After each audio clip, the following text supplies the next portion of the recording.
எழுத்தாளர் வி ஜீவகுமாரனுக்கான கூட்டமா இருக்குன்னு நினைக்கிறேன். இது எதிர்காலத்திலையும் அவருடைய படைப்புகள்ல உங்களுடைய பங்களிப்பு தொடரும்னு ஒரு நம்பிக்கையும் உங்களுடைய உரை கொடுத்திருக்கு. அந்த அடிப்படையில அடுத்த நூல் வெளியீடு உங்கள் குழந்தைகள் அல்ல என்கிற ஐயா அவர்களது இணையர் எழுதிய நூல். நூலை வெளியிட பொருத்தமாக இருக்குன்னு நான் நினைச்சது என்னன்னா, குழந்தைகள் மத்தியில இந்த குழந்தைகள் உளவியலை புரிந்து கொள்ளக்கூடிய ஒருவர் வெளியிட அதே குழந்தைகள் உளவியலை புரிந்து கொள்ளக்கூடிய ஒருவர் பெற்றுக்கொள்வது பொருத்தமாக இருக்கும் என்கிற அடிப்படையில தான் நாங்கள் சாந்தி அம்மாவை இதுக்கு பண்ணோம். ஏன்னா அவங்க இல்லம் தேடி கல்வியினுடைய மாவட்ட ஒருங்கிணைப்பாளராக தொடர்ந்து குழந்தைகள் மத்தியில செயல்பட்டு இருக்கிறாங்க. ஸோ அவர்கள் இந்நூலை வெளியிட, அதே போல குழந்தைகள் மத்தியில இந்த பாடநரங்கம் உள்ளிட்ட பல்வேறு இதுல சங்கரன் தோழர் ரொம்ப எழுச்சியாக செயல்பட்டு இருக்கிறார். ஸோ அந்த அடிப்படையில் அவரின் நூலை பெற்றுக்கொண்டு வாழ்த்துறை வழங்குவது பொருத்தமாக இருக்கும் அப்படின்னு நாங்கள் முடிவு செய்தோம். ஸோ அந்த அடிப்படையில் அம்மா அவர்கள் வெளியிட நம்முடைய தோழர் அவர்கள் பெற்றுக்கொள்கிற நிகழ்வு.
இந்த அருமையான கூட்டத்தலைவர், இந்த கூட்டத்திற்கு தலைமையேற்றிருக்கும் தமிழகவின் முன்னாள் மாவட்ட செயற்குழு உறுப்பினர் தோழர் என் நடராஜன் உள்ளிட்ட அவையோருக்கு என் சிறந்தாழ்ந்த வணக்கங்கள்.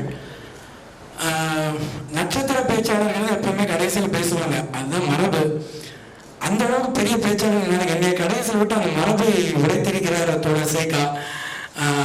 இது எப்படி சொன்னா, நீ எப்படிதான் பேசுறவனை பார்க்கலாம் அப்படிங்கிற மாதிரி கடைசியாக விட்டு மற்றவங்க பேச்சுக்கு கொஞ்சம் கூட இணையாவது அட்லீஸ்ட் இருக்கணும் அப்படின்னு சொல்லிட்டு அவர் பார்க்குறாரு, நான் முயற்சி பண்ணி நினைக்கிறாருன்னு தெரியல. அன்பார்ந்த தோழர்கள் நண்பர்களே, தமிழ்நாடு அறிவியல் இயக்கம் தொடர்ந்து வாசிப்பு முகாம்களை நடத்துகிறது. பேராசிரியர் மணி கூட முன்னாடி சொல்லுவார், நீங்க பண்ண வேண்டிய வேலையை நாங்க பண்றோம் அப்படின்னு சொல்லிட்டு. அதாவது தமிழ் செய்து தொடர்ச்சியாக செய்ய வேண்டிய வேலை இப்போ தமிழ் இதர இடங்களில் மதுரை, தேனி, வடக்கு எல்லா இடத்திலுமே வாசிப்பு முகாம்களை அவர்கள் தொடர்ந்து நடத்தி கொண்டு வருகிறார்கள். அந்த அடிப்படையில் மகரந்தம் என்ற தலைப்பிலும் அவ்வப்போது ஒரு நூல்களை வாசிப்போம். இடையில ஒரு தொய்வு, அது இந்த மாதத்திலிருந்து அது சரி செய்யப்படும். கண்டிப்பாக தமிழ் இயக்கம் இது போன்ற வாசிப்பு முகாம்களை தொடர்ந்து நடத்தும் என்று கூறிக்கொண்டு, பேனர்ல ஒரு மிஸ்டேக், எழுத்தாளர் வி ஜீவகுமாரன் மற்றும் எழுத்தாளர் கலாநிதி ஜீவகுமாரன் நூல்கள் வெளியீட்டு விழான்னு போடுறதா பொருத்தமா இருக்கும் அப்படின்னு நினைக்கிறேன். இது நிகழ்ச்சி ஏற்பாட்டாளர்களுக்காக ஒரு சின்ன என்னோட வேண்டுகோள். அன்பார்ந்த தோழர்களே, இன்று பெற்றோர்கள் தினம் அப்படின்னு சொல்லிட்டு வாட்ஸ்அப்பில் வந்தது. எத்தனை பேர் பார்த்தீங்க தெரியல.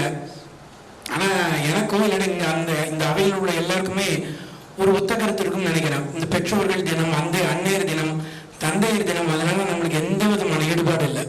ஏன்னா மேலை நாடுகளில் அவங்க பெற்றோர்களும் அன்னையர் தந்தை என்னைக்காவது ஒரு நாளைக்கு பார்ப்பாங்க. அவங்களுக்கு பெற்றோர்களும் பொழுதுனைக்கு பெற்றோர்களோட தானே இருக்கும். ஆனால் இருந்தாலும் அந்த பெற்றோர்கள் தினத்தில் இப்படி ஒரு புத்தகம் எதேச்சையாக உங்கள் குழந்தைகள் அல்ல அப்படின்னு சொல்லிட்டு தலைப்பிலான ஒரு புத்தகத்தை பற்றிய ஒரு மதிப்புரை வழங்க என்னை பார்வையாளன் அல்லாம கருத்தாளனாக அழைத்தமைக்கு முதற்கண் தமிழ்நாடு அறிவியல் இயக்கத்துக்கு நன்றி பாராட்டிக் கொள்கிறேன். அன்பார்ந்த தோழர்களே, இந்த புத்தகம் முழுக்க குழந்தை வளர்ப்பது பற்றிய ஒரு புத்தகம். ஒரு வரியில சொல்லப்போனா அதுதான், குழந்தை வளர்ப்பை நாம் எவ்வாறு கையில் இருக்க வேண்டும் அப்படின்னு சொல்லிட்டு புத்தகம். திருமதி கலாநிதி ஜீவகுமாரன் அவர்கள் இந்த குழந்தை வளர்ப்பு துறையில அவங்க படித்து அதுலேயும் அவங்க வந்து வேலையும் பார்க்கறதுனால இந்த புத்தகத்தை வந்து ரொம்ப அருமையாக எளிமையாக பல்வேறு உதாரணங்களோடு இந்த புத்தகத்தை வந்து சொல்லியிருக்காங்க. இது வந்து ஒரு கதை கட்டுரைன்னு கூட சொல்றாங்க. ஒவ்வொரு அத்தியாயத்திலும் 12 கட்டுரைகள் வருது. இந்த 12 கட்டுரைகள் ஒட்டுமொத்தமாக படித்தாலும் நம்மளுக்கு ஒரே பொருள் தான். வந்து தனித்தனியாக படித்தாலும் ஒவ்வொரு கருத்து நம்ம மனதில் எழும். அந்த அடிப்படையில் கலாநிதி ஜீவகுமாரன் அவர்கள் டைட்டிலே கலாநிதி, அதில் வந்து வாழ்த்துறை அணிந்துரையில் எழுதியிருக்க சொல்கிறாங்க. முனைவர் பட்டம்ங்கிறது நம்ம இந்தியாவில், ஈழத்தில் வந்து முனைவர் பட்டம்ங்கிற கலாநிதி. அதனால கலாநிதிங்கிற பேரை தன்னோட பேர்லேயே கொண்டிருக்காங்க. அதனால அப்படின்னு சொல்லிட்டு ரொம்ப அருமையாக அவர் வந்து குறிப்பிட்டிருக்காரு. அவங்க வந்து குழந்தைகள் உங்கள் குழந்தைகள் அல்ல அப்படிங்கிற தலைப்பு வந்து எதுலேருந்து எடுத்திருக்காங்கன்னு சொன்னால், கலீல் ஜிப்ரான் அப்படின்னு லெபனான் கவிஞர், அவர் 1902 வந்து ஒரு கவிதை எழுதியிருக்காரு. உங்கள் குழந்தைகள் உங்கள் மூலமாக வந்திருக்கலாம், ஆனால் உங்கள் குழந்தைகள் எல்லாம் ஆத்மாக்கள் வேறு அப்படி நிறைய தொடர்ச்சியாக எழுதிட்டு போறாங்க. அது வந்து குறிப்பான ஒரே ஒரு வரி முதல் வரி எனக்கு இடிக்குது. உங்கள் குழந்தைகள் இயற்கையின் அப்படின்னு போட்டு பிராக்கெட்ல கடவுளின் குழந்தைகள் அப்படின்னு போட்டு. இது கலீல் ஜிப்ரான் அவரோட இதோட இடைச்செடிகளா அப்படின்னு சொல்லிட்டு ஜீவகுமாரன் அவரோட ஏற்புரைகளை சொல்லணும்னு கேட்டுக்கிறேன். ஏன்னா கடவுளின் குழந்தை அப்படின்னு சொல்லி நம்ம சொல்ல வேண்டாம் நினைக்கிறேன். கடவுளின் குழந்தைன்னு ஒருத்தர் சொல்லிட்டு இருக்காரு, அதனால நாமளும் அதை வந்து சொல்ல வேண்டாம். ஆகவே இயற்கையின் குழந்தைகள் அப்படின்னு சொல்லிதான் மனிதனின் தாய் இயற்கை அப்படின்னு சொல்லிட்டு கார்ல் மார்க்ஸ் சொல்லியிருக்கேன். கார்ல் மார்க்ஸ் சொன்னதுதான். அந்த அடிப்படையில இயற்கையின் குழந்தைகள் நாம் அப்படின்னு சொல்லிட்டு உங்கள் குழந்தைகள் எல்லாம் அப்படின்னு தலைப்பை கேட்டோடனே புத்தகம் வர்றதுக்கு முன்னாடி பல்வேறு சிந்தனைகள் என்னவா இருக்கும், எப்படி எழுதியிருப்பாங்க. சரி, உங்கள் குழந்தைகள் என்னன்னு சொன்னா அது வந்து நாட்டின் குழந்தைகள், தேசத்தின் குழந்தைகள் அதுவாக தான் இருக்குன்னு அதே தான் அவங்க வந்து வலியுறுத்தி சொல்லியிருக்காங்க. ஆனா அவங்க சொன்ன விதமும் அவங்க எடுத்துக்கொண்ட அந்த சிரத்தையும் உண்மையே பாராட்டு தகுந்தது. ஒவ்வொரு அத்தியாயமா கூட போலாம். நேர அருமையை கருதி நான் வந்து கொஞ்சம் சுருக்கமாக சிலவற்றை மட்டும் நான் வந்து சொல்லிக்கிறேன். நாகரிகம் அப்படின்னு சொல்லிட்டு நம்ம வந்து சொல்றோம். நவநாகரிகமாக உடை உடுத்துக்கிறோம். பழைய ஹிஸ்டரி ரிப்பீட்ஸ்ன்னு சொல்றோம். ஹிஸ்டரி வந்து இப்போ வந்து நிறைய முன்னாடி வந்து பெல் பாட்டமாக இருந்தது, இப்போ வந்து பிளாசோ பேண்ட் அது இதுன்னு வந்துடுச்சு. நிறைய மாற்றங்கள் இருக்கு. ஆனால் குழந்தை வளர்ப்பை மட்டும் நம்ம வந்து பழைய கொள்கைகளையே நம்ம வந்து கடைபிடிக்கிறோம். நம்ம அம்மா அப்பா எப்படி வளர்த்தாங்களோ அதே மாதிரி நம்ம குழந்தைகளை வளர்க்கிறோம் அப்படின்னு சொல்லிட்டு அவங்க ஒரு முதல் குற்றச்சாட்டை வைக்கிறாங்க. ஒரு உரையாடல் மூலமா இந்த கதை கட்டுரைங்கிறது தொடங்குது. சுசானான்னு சொல்லிட்டு தன்னோட தோழி ஒருத்தவங்கள்ட்ட இருந்து பேசுறாங்க. பேசும்போது அந்த தோழி வந்து சொல்றாங்க, என்னோட பையன் பேர பொண்ணு எல்லாமே பக்கத்துல தான் இருக்காங்க, நாங்கள் வந்து அவங்க வேணும் கூப்பிட்ட போது நாங்கள் வந்து போவோம் அப்படின்னு சொல்லிட்டு. இது வந்து அவங்களுக்கு வந்து ரொம்ப அதிர்ச்சியா இருக்கு. அவங்க வந்து நான் இன்னொன்று சொல்றாங்க, நான் அவங்களோட அம்மம்மா, அதாவது பாட்டி தான் தவிர அம்மா இல்லை. அதனால அவங்க பொழுதுனைக்கு நான் போயிட்டு என்ன வேணும் கேட்கறது என்னோட இது இல்லை. அவங்களோட உலகத்தை அவங்க பார்த்துப்பாங்க. அதனால நான் வந்து தேவை ஏற்பட்டால் அவங்க கூப்பிட்டா நான் போவேன் அப்படின்னு சொல்றாங்க. அதே மாதிரிதான் ஒவ்வொரு குழந்தைகளும் வளர்ந்த பின்னர் தனி மனிதர்கள் அப்படின்னு சொல்லிட்டு இதுல வந்து குறிப்பிட்டு சொல்லியிருக்காங்க. குறிப்பா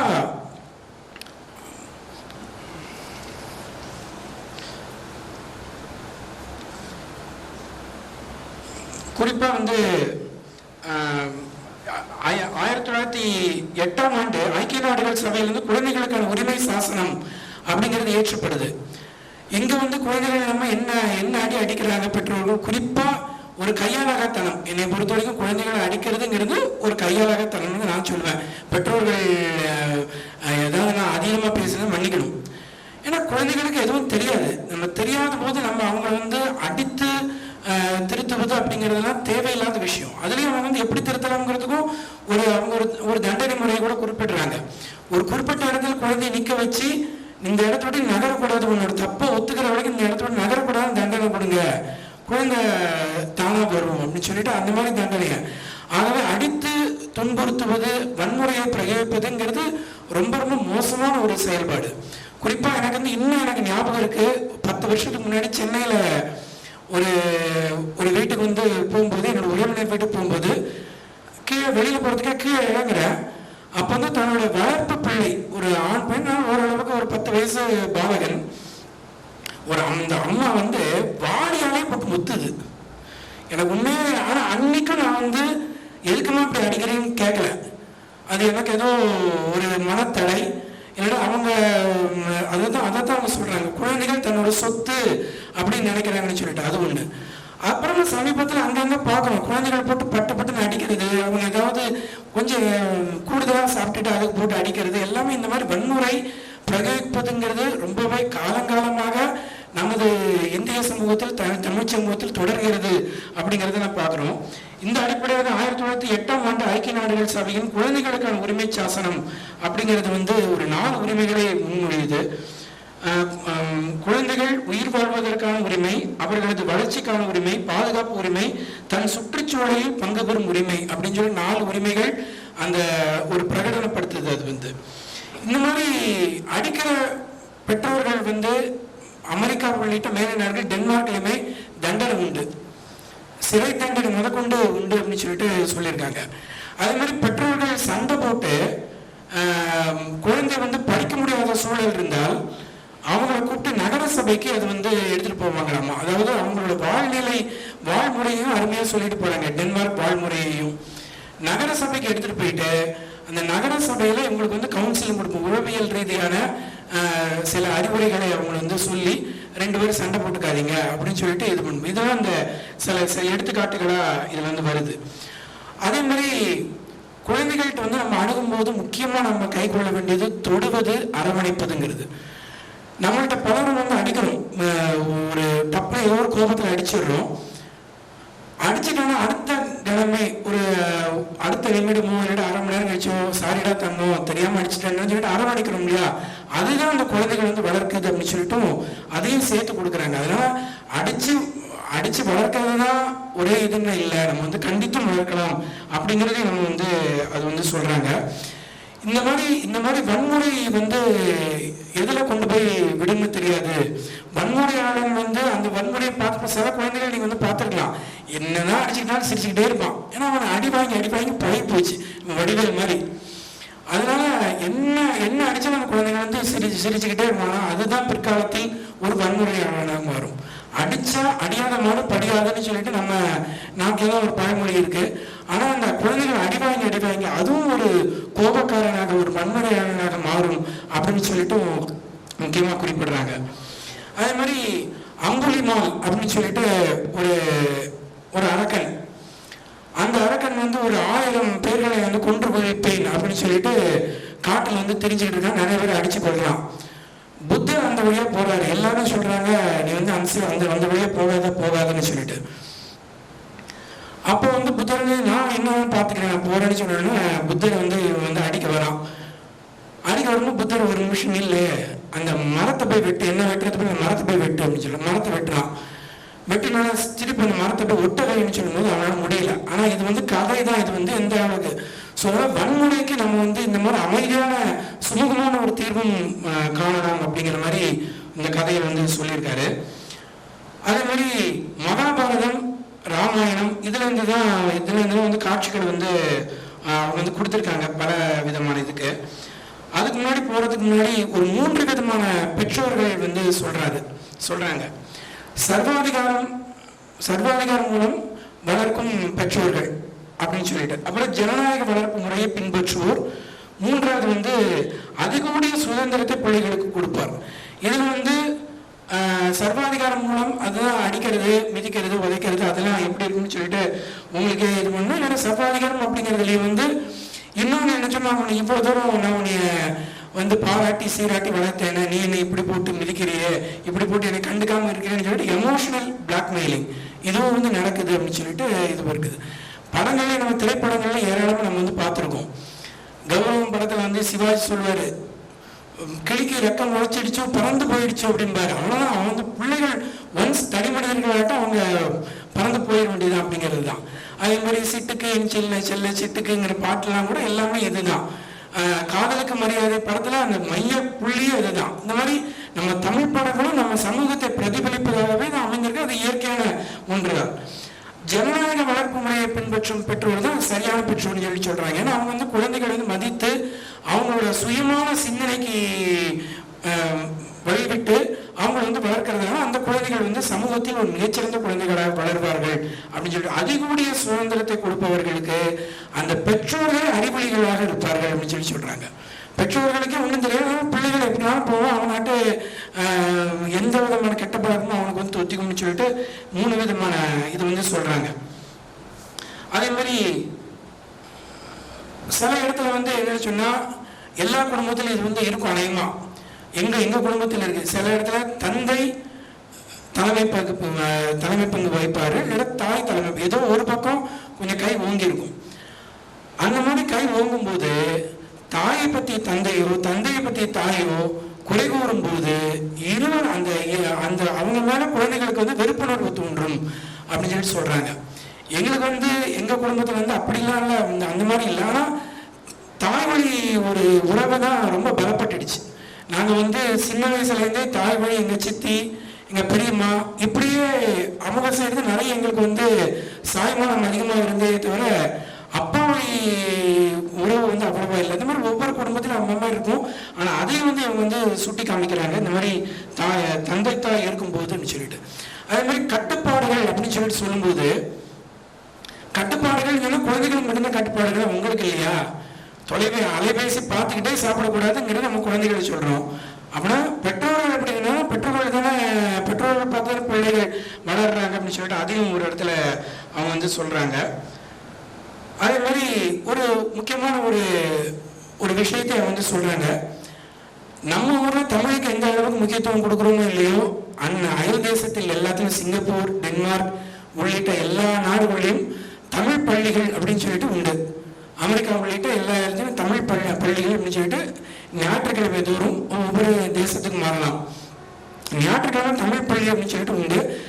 ஞாயிற்றுக்கிழமை ஸ்கூலுக்கு போகணுமா அப்படிங்கிறதுலாம் அப்படின்னு குழந்தைகள் வந்து ஒரு வெறுத்து போயிடக்கூடாது அப்படின்னு சொல்லிட்டு டான்ஸ் பாட்டு அந்த மாதிரி அதோட ஒரு கலவையா கொடுப்போம் அப்படின்னு சொல்லிட்டு சொல்றாங்க. அந்த மாதிரி கலவையா கொடுக்கும்போது ஒரு நாளைக்கு ஒரு கலை விழாவுக்கு வந்து ஏற்பாடு பண்றாங்க. அந்த அவங்க கலாநிதி அவர்களே சொல்றாங்க. அப்போ வந்து ஒரு சுட்டியான பொண்ணு, அந்த பொண்ணு பேர் ராதா.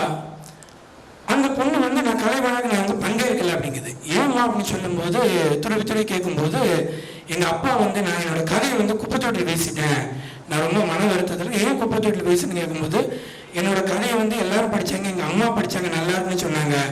எங்க அப்பா வந்து காலையில போனா இரவு தான் வீடு திரும்புவார், ரொம்ப அயற்சியா தூங்கிடுவாரு. இந்த மாதிரி 1 மாத காலம் போச்சு. 1 மாத காலத்துக்கு வீட்டுக்கு உறவினர்கள் வந்த போது என் பொண்ணு நல்ல அருமையா கதை எழுதுவான்னு சொல்லிட்டு கதையை படிக்க ஆரம்பிக்க கொஞ்ச நேரத்திலேயே எங்க அப்பா செல்போன் எடுத்துட்டு வெளியில போயிட்டாரு. என் கதையை கேட்கவே இல்லை. கடைசி வரைக்கும் எங்க அப்பா கதையை கேட்கறதுனால வெறுத்து போய் நான் வந்து குப்பைத்தொட்டில் பேசிட்டேன்னு சொல்லிட்டு சொல்லும்போது, அந்த கலாநிதி அவர்கள் என்ன சொல்றாங்கன்னா, அந்த 2 பெற்றோர்களையும் அழைத்து இந்த மாதிரி குழந்தைகளோட இதை சொன்னேன்னு சொல்றாங்க. அதனால குழந்தைகள் வந்து எந்த அளவுக்கு நம்மளிடம் பெற்றோர்களிடம் எதிர்பார்க்கிறார்கள் அப்படின்னு சொல்லிட்டு, குழந்தைகள் வந்து குறிப்பா இது வந்து பெண் குழந்தை அப்படிங்கிறதுனால அந்த ஒரு ஆண் இருப்பு, அப்பா கண்டிப்பா படிச்ச தன்னோட கலைஞரை சொல்லணும் அப்படி இருந்திருக்கலாம். பட் எல்லா பெண் குழந்தைகளுக்கும் இல்லைன்னா ஆண் குழந்தைகளுக்கும் தன்னோட அம்மா மாதிரி மனைவியோ இல்லைன்னா பெண் குழந்தைகளுக்கு தன் அப்பா மாதிரி கணவனோ இருக்கணும் அப்படிங்கிறது ஒரு எதிர்பார்ப்பு, ஒரு சின்ன எதிர்பார்ப்பு. இது வந்து எல்லா சமூகத்திலும் இருக்கு.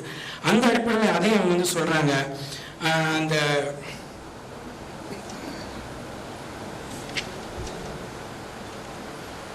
அதே மாதிரி முக்கியமானது ஒண்ணு அரவணைப்பதுன்னு சொன்னாங்க. தொடுவது அப்படிங்கிறது ரொம்ப ரொம்ப முக்கியமான, தொடுதல் உணர்ச்சிங்கிறது ரொம்ப குழந்தை வளர்ப்பால ரொம்ப முக்கியமான ஒண்ணா அவங்க வந்து குறிப்பிடுறாங்க. அதுக்கு ஒரு டெஸ்டே பண்ணியிருக்காங்க. அந்த பரிசோதனையில் என்னன்னு சொன்னா, மாற்றுத்திறனாளி குழந்தைகள் இன்னும் கொஞ்ச நாள் உயிர் வந்துடும் அப்படின்னு சொல்ற குழந்தைகளை, சில குழந்தைகளை வந்து ஒரு இடத்துல, சில குழந்தைகள் இன்னொரு இடத்துல வச்சு பராமரிக்கிறாங்க. அப்படி பராமரிக்கும் போது ஒரு குழந்தைகள் வந்து பக்கத்திலே நெருங்கிறது இல்லை, பக்கத்திலே போகல. இன்னொரு குழந்தைகள் வந்து தொடறது, தடவுறது, அவங்கள வந்து தட்டி கொடுக்கறது, அந்த மாதிரி தொடர்ச்சியா பண்ண இந்த எதுவுமே பண்ணாத குழந்தைகள் வந்து சீக்கிரமா இறந்து போயிருந்தாமா. இந்த தொட்டு இந்த ஸ்பரிசத்தை உணர்ந்த குழந்தைகள் வந்து அப்போ உயிரோட இருக்கு அப்படின்னு சொல்லிட்டு அந்த ஒரு பரிசோதனையை வந்து அவங்க வந்து சுட்டி காமிக்கிறாங்க. இந்த மாதிரி மிக அற்புதமான ஒரு இது வந்து சொல்லிட்டு போறாங்க. அதே மாதிரி அதீத பிள்ளை பாசம்னா இது எல்லாத்துக்குமே காரணம் அப்படின்னு சொல்லிட்டு ஏற்கனவே வந்து சொல்லியிருந்தேன். அது தன்னோட சொத்துக்கள் அப்படின்னு சொல்லிட்டு அதை வந்து மகாபாரதத்தில் அவங்க வந்து அருமையாக ராமாயணத்தின்னு சொல்கிறாங்க, மகாபாரதத்தின்னு சொல்கிறாங்க. ஒரு எடுத்துக்காட்டு, ராமாயணத்தில் வந்து ராமன் மேல அளவடந்து பாசம் வச்சதுனால ராமன் காட்டுக்கு போன தசரதன் உயிரிழந்துடான்.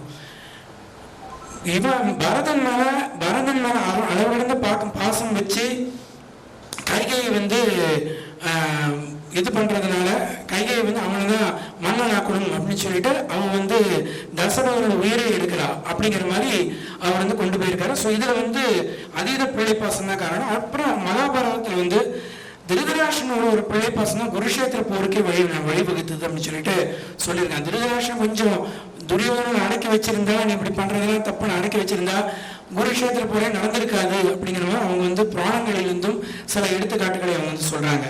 ஆக மொத்தத்துல ஒரு முக்கியமான ஒரு விஷயம் வந்து சொல்லி அதுக்கு முன்னாடி என்னோட நிறைவு பகுதிக்கு வரேன். குழந்தைகள் வந்து ஒரு உளவியல் ரீதியான ஒரு விஷயத்தை வந்து அவங்க வந்து சொல்லும்போது, குழந்தைகள் வந்து அவங்க நடக்க ஆரம்பிச்ச போதே தான் வேறு தாய் வேறு அப்படின்னா பிரிஞ்சிடுறாங்க அப்படின்னு சொல்லி சொல்றாங்க. இதை வந்து நம்ம வந்து இயற்கை அன்றாட வாழ்க்கையில் நம்ம வந்து பார்க்கலாம். நம்ம வந்து ஏதாவது ஒரு குழந்தைய தூக்கி வச்சுக்கிட்டா அது திண்ணீர்கிட்ட இறங்கும். நிறைய பேர் நீங்க வந்து அனுபவப்பட்டிருப்பீங்க. ஏன்னா அது வந்து நடக்கணும், ஓடணும். என்னை நீ எதுக்கடா தூக்கி வைக்கிறேன் அப்படின்னு சொல்லிட்டு அது அந்த மாதிரி அது வந்து ஒரு உண்மையிலேயே அந்த மாதிரி ஒரு உளவியல் ரீதியான அந்த ஒரு விஷயம் தான் நினைக்கிறேன். தாயும் சேம் ஒன்னாலும் வாயும் வேறு வேறு அப்படின்னு சொல்ற மாதிரி தான் ஒன்ஸ் வளர்ந்துட்டா அது வந்து தனி மனிதர்கள் அப்படின்னு சொல்லிட்டு அது வந்து போகுது. அதே மாதிரி சில ஒரு ஒரு நட்சல்ல இந்த புத்தகத்தை வந்து முடிக்கிறதுக்கு சில விஷயங்கள் அவங்க வந்து சொல்றாங்க.